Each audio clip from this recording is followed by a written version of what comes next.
In this video, we will go over what documents should be included in your estate plan. If you're doing a trust plan, you'll have a revocable living trust. I highly recommend that you do a trust plan. A trust is a document that you create that designates who has the power to oversee and handle your assets. A living trust is a trust that is made while you are still alive. Revocable means that the document can be changed as long as you are living. The revocable living trust will make it so your family can avoid court entirely, keep everything private, control what happens to your hard-earned assets, and potentially provide long-term care or support for your children and descendants. We will go much further into what a revocable living trust is in another video. Along with your trust, you will have a declaration of trust. The declaration of trust is a written document that declares that you have created a trust and that all of your assets and property are now owned by the trust. You will also have a certificate of trust. The certificate of trust is a message to all of your financial and other institutions certifying that you have a trust. It includes a summary of the terms of your trust for the financial institutions to follow. Instead of giving your entire trust to the banks and financial institutions, you may be able to just provide them with the certificate of trust.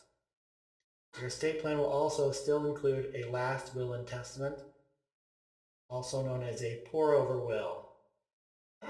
With a pour-over will, any assets that you failed to transfer into your trust, or you forgot to transfer into your trust when you pass away, the will basically states that all of these items will pour over into the trust.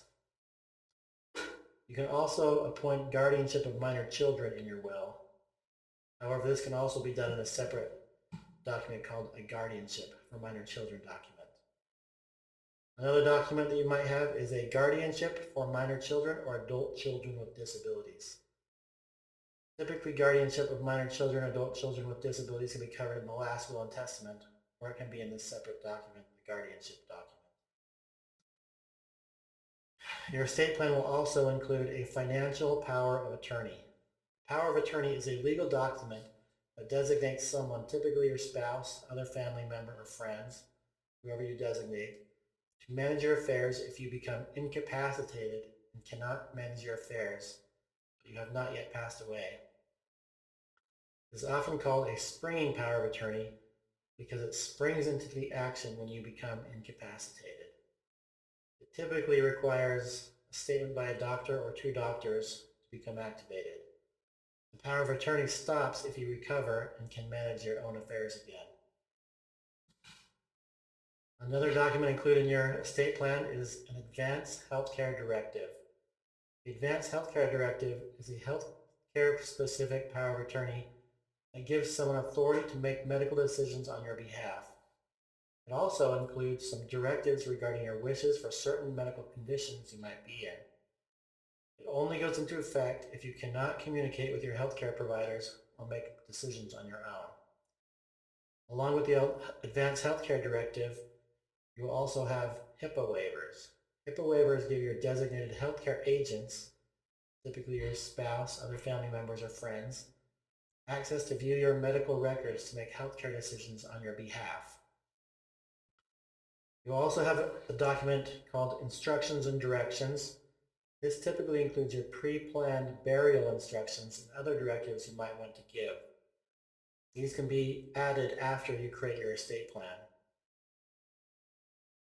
If you have a trust plan, you will also have transfer documents. Your estate plan can include deeds to transfer real property into your trust, letters to banks and financial institutions, a custom alterable document that defines who gets family heirlooms or other particular items of personal property. Finally, we will include an estate plan summary in your estate plan. And a simple diagram of your trust. This helps you understand and navigate your estate plan quickly and easily.